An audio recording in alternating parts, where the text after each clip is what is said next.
I'm going to catch you up on what we've been up to with Nashville Next over the past 2 years. We've been doing this for almost 2 years now, as well as in particular what we've heard this summer. How many people have participated in some Nashville Next event before or taken one of our surveys or what have you? Great, I see a lot of hands in the air. These sheets will look familiar. Please keep filling these out while I'm catching everybody else up on what we've been up to. Take the time and fill it out, because this is how we know who we reach, who we hear from, and where we need to put extra effort into outreach to make sure that we're hearing from everybody. All right. I'm going to go ahead and give away kind of the key points that I'm going to hit kind of along the way.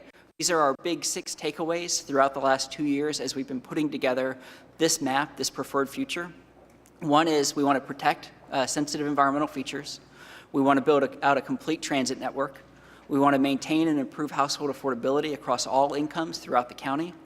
We want activity centers throughout the county, strategic residential infill that supports along major corridors and activity centers, and we want to protect and enhance the character of different parts of the county. We'll come back to these towards the end. So just a quick update on what we've been up to over the last couple of years. We've attended a tremendous number of community meetings. These are not our own meetings. These 125, these are meetings at neighborhood associations, civic groups, business groups, all kinds of groups throughout the county. We go out, we talk to them, we take some input so that we can reach people effectively. We also know that not everybody attends planning meetings, community meetings, so we've gone out to different kinds of events and festivals to try to kind of draw people in as they're passing by. We've done the same thing with street teams, where we go to a Kroger or a Dollar General and try to kind of engage people as they're walking in. In our first 5 or 6 months of the planning process, we asked 3 basic questions. What do you love about Nashville? What needs to be improved? And just what do you want for the future? And out of that, we got a tremendous response. We got more than 8,000 ideas. We took those ideas, put them into about 180 categories, different things that we heard, then winnowed those down to 34 big vision ideas that we heard over and over and over again. And then we went back to the public and said, well, this is what we heard. What are your priorities out of all of these things? These 5 should look fairly familiar from that list I gave at the start. Affordability, transit, economy, walkability, and strong neighborhoods. Based on all of the ideas that we heard, we put together a set of what we call guiding principles, ideas that are going to shepherd the plan through to sort of stand in for the community's vision of what it is that we're trying to achieve. Be Nashville, foster strong neighborhoods, expand accessibility, create economic prosperity, advance education, champion the environment, and ensure equity. And then we went back again and we said, here's what we heard, did we get it right? And on a scale of 0 to 5, where 0 is I don't want this future and 5 is I do want this future, people said, this is what we're looking for. Around the same time, this is about a year ago now, we invited people in to 3 or 4 meetings to gather around big maps of the county, 8-foot by 8-foot maps, and help us lay out, where do people think future growth ought to go? New homes, new people, new jobs. We had more than 300 people create 43 maps. We went through and digitized every sticker that somebody put on a map. We put into our geographic information system so we could see kind of stacked up where did people put most growth. Generally, people were looking to redevelop existing places, grow near downtown. People avoided undeveloped areas, sensitive environmental features, rural areas. And so that brings us to this summer. This summer was probably our biggest push for public engagement. We called it Pick Your Nashville. You may remember these kids. We had 3 basic ways we thought we could grow. One was business as usual. The other 2 were alternatives to business as usual. We call centers with adjacent infill and downtown and Pikes. Things that 2 ways that we wanted to try to improve upon our current trend based on what we heard from the public in the first year. We went out, we had 25 lounges throughout the county where people could drop in, look at the futures, take our surveys, talk to us. We also had 4 community conversations on particular topics to delve into those a little bit more deeply. We had an online survey and a cell phone survey in English and Spanish. And then throughout the process, we've made a focus on trying to get to hard to reach groups. We knew that some were going to be very hard to reach in this round. So we had 7 focus groups to have in-depth qualitative discussions with those folks and bring them into the process. All told this summer, we had more than 4,700 people participate, which we were very, very excited by, both the scale of this participation in this round and because it brings us up to more than 15,000 throughout the process. What that means is we managed to engage a lot of people and maintain that engagement throughout about a year and a half of planning so far. So what did people tell us this summer? The first thing we started with was 12 outcomes, different values that we thought would vary based on which of our 3 futures we pursued. We asked people to pick their top 5. These were the top 5 results. Again, these should look very familiar. Public input throughout this 2 years of Nashville Next has been very consistent on these points. We then said, okay, based on the 5 values that you picked, based on how well each future does, tell us what you think of these 3. So remember, business as usual, a fair amount of redevelopment near downtown, a lot of development to the southeast, but also a lot of continued spreading out throughout the county. Centers with adjacent infill in downtown and Pikes, we were both trying to focus more on redeveloping existing places, growing into undeveloped areas less. Centers, we tried to focus in particular centers throughout the county, fill in close to them. Downtown and Pikes, we tried to focus on downtown and then growing out the Pikes leading into downtown. We asked everyone who took our survey to rate each one of these on a scale of 1 to 5. 1 is poor, 5 is excellent. Business as usual didn't rate very well, under about 2. Centers with adjacent infill, most people rated that a 5. Average was just under 4. And then downtown and Pikes was basically the same as centers with infill. We heard, here and there, some people concerned that they couldn't tell C and D apart very well. They were very nuanced, kind of the differences between them, and we knew that going into it. So we were a little concerned that they were so close, and they've been consistently this close since we started looking at the data. We were a little concerned that everyone was rating them exactly the same. That's not the case. More than 80% of people rated these 2 differently, and yet they come out this even solidly throughout the entire summer. All right, that's what happened when we asked people to rate all 3 of them. That's how it broke down. If you took the paper survey, we also asked, all right, if you had to pick one, what would your preference be? Centers with infill was the runaway favorite here. And this is, as far as we can tell, entirely due to the transit system. You'll recall downtown with Pikes had a hub and spoke system where all of the transit lines fed into downtown. Centers with adjacent infill added a lot of crosstown connectors to that. So that's very much something people were responding to. As we started putting together the preferred future, the maps that you have on the table in front of you, we came back to, what were the differences between C and D? What are the things that people were responding to them? What were their strengths? C, because of that expanded transit network, it did better at that, access to jobs and services and economic development. The downtown and Pikes one did better for housing affordability because it opened more land along the Pikes up for housing development, and then also better at preservation of residential character. And so really a lot of what we've been trying to do is fit those 2 together.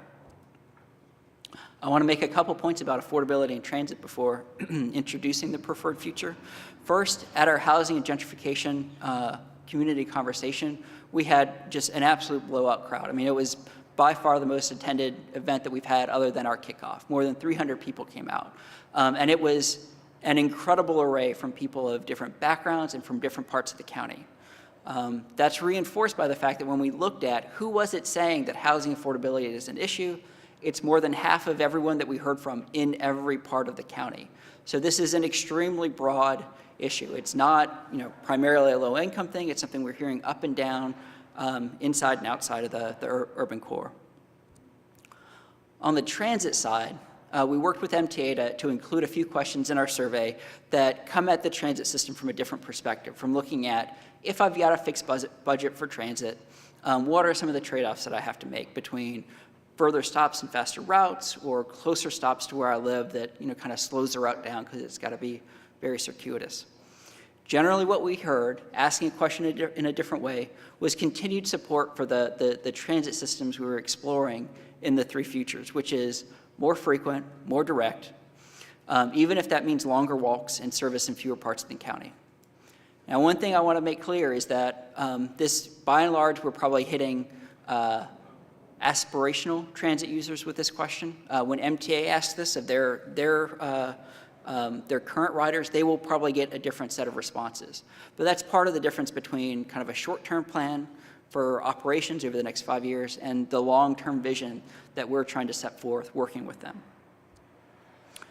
All right, so the preferred future, just a reminder, the key things that we're trying to achieve through this map: sensitive environmental feature protecting, a complete transit network, household affordability, activity centers throughout the county, strategic infill used carefully and sensitively, and then protecting and enhancing the character of different parts of the county.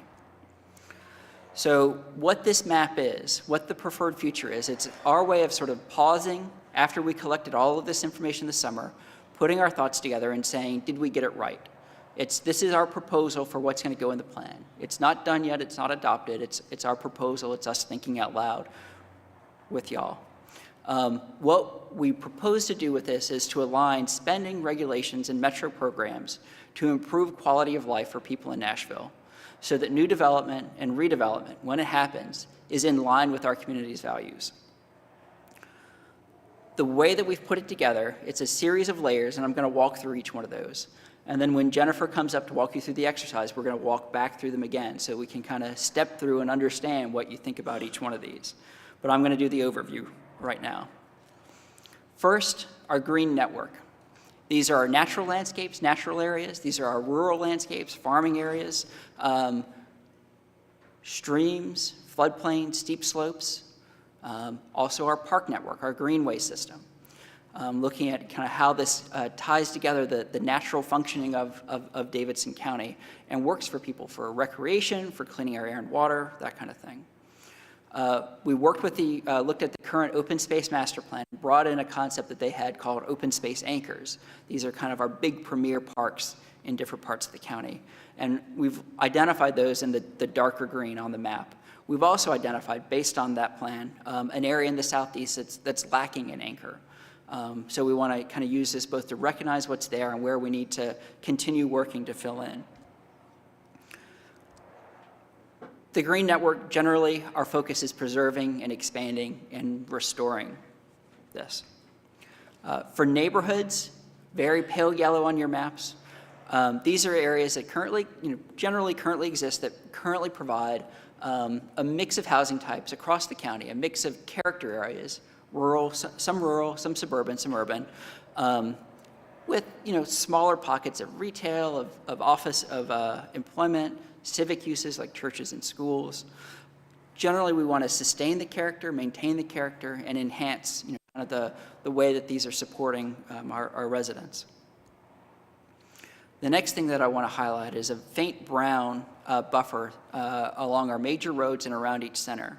These are our transitional and infill areas where we want to have primarily higher density housing that helps to provide kind of a harmonious transition from large centers to kind of the interior of neighborhoods. So we don't want to have a situation where we have a 5-story building next to a 1-story house. We kind of want to make that smooth, partly because that's a better urban form, but also because that gives us a thing that we call missing middle housing.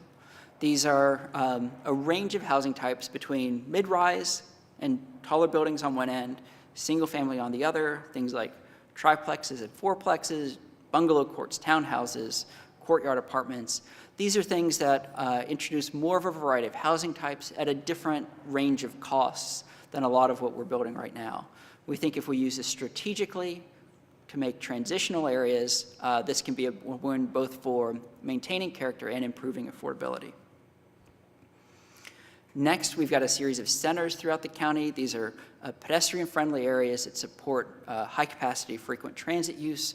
They contain a mix of homes, jobs, shops, parks, schools, services, cultural amenities. They're kind of a rich and vibrant places. And we see these as functioning as part of their surrounding areas. So it's not like you have a center that's kind of closed off from the surrounding neighborhoods. These ought to be places where everyone, kind of in that area can come in, do their shopping, go to the library, run into their neighbors, and build community through that way. All right. This is the longer one to explain because I want to walk through a little bit of history here. The blue lines on your map are our high-capacity transit corridors, and I want to walk through kind of our thinking and how we've built on what's been done so far. So here on this map, not on the screen, not on the page in front of you, is our current local bus system. The darker lines run every 30 minutes or more often. The lighter lines run less frequently than that or during only certain parts of the day.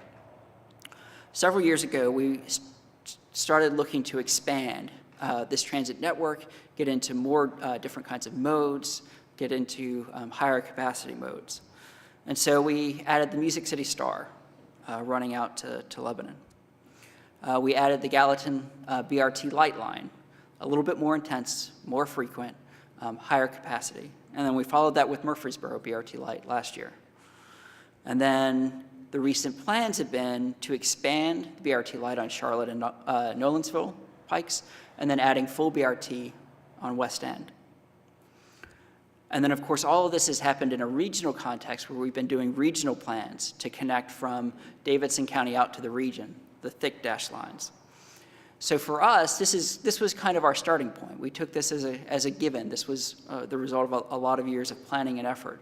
And so what we're proposing to do is to, for our plans for the very long range, expand this network. And so that's the network that we're showing on this map is these core routes and cross-county connectors to really put together a complete transit system.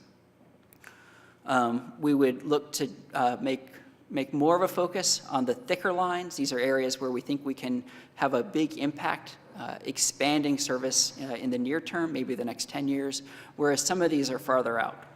And the reason that they're farther out is because the transit system, the transit ridership, and the development pattern, the land uses, kind of have to evolve together. And so one way to think about this is in areas of very low density, you can't really support local transit service. You're talking about a park and ride where unless you just happen to live next to it, you're really driving your car, parking, or getting dropped off to get to transit service. With a little bit more density, you can support some local service running on the hour, every half hour, maybe less frequently than that. And then with more density along your route, you can support frequent transit service, maybe every 20 minutes. Now, up to this point, you're running bus lines primarily is what we're talking about. The infrastructure for that is pretty minimal. It's a bench or a stick on the ground with the sign, but you don't have a lot of lock-in to one route. The transit system is able to adjust pretty easily to follow where the people are. As we start looking at more high-capacity transit options, such as our BRT Light routes, you start having to make more investments in the particular route. So you start making covered shelters, you start investing in signal prioritization where the bus can hold the light if it's getting about to turn yellow. That means investing not just in the bus that can do that, but in every light along your route. And at that point, you're saying, we really need to stick to this route. This is an important route. We're making investments in it. We need to kind of identify the routes that are going to support that level of transit service. That's even more the case when we start dedicating right-of-way, space in the road, space along the road to transit. You kind of want to align those with your most intense corridors. It's tough to just sort of put that out in a greenfield area and hope that the development happens around it. You kind of, you phase it in. All of this takes time to build up. In some places we have the density to support more frequent service now. In some cases we don't have it yet. So as you look at this transit network, be aware, most of NashvilleNext, we're looking at a kind of a 25-year time horizon. This transit system is probably more like a 50 or 75-year system. It's a very ambitious system that we're going to need to grow into over time. But we think the way to grow into it is to start planning for it now. All right, the last feature on your map is what we call special impact areas. These are areas that are already in use in this way: airports, prisons, landfills, things that we generally don't want to put homes next to. So we kind of want to call them out differently. And in the plan, we have policies and goals to recommend not placing these in an inequitable way, not concentrating them in one part of the county. We'd like your feedback on that as well. Couple last points. These aren't quite things that are really map features, but I want to highlight them. One is regionalism. We've got the regional connections on our transit routes. That's one important thing. But also there's a lot of environmental features, such as our rivers and creeks and streams that are also regional in nature. These don't just flow into and cycle within Davidson County. So we're very aware of the regional nature of all of the work that we do. The second is affordability. This is something that it's hard to say, this one feature is where we get affordability. It comes from a range of things. First is looking at our neighborhoods, our transitional areas along our major corridors, and then our centers. We want to have abundant housing that supports transit and provides people with housing choices. We want to incorporate that sensitively into neighborhoods. Where we have existing affordable housing, we want to try to preserve that, and where we need new, we want to create new affordable housing for lower income households. And then part of it is we want to manage demand for very hot neighborhoods right now, walkable neighborhoods, by creating more of them. Right now we see home values going up astronomically in our few walkable neighborhoods. As we build more, that should help to manage that demand.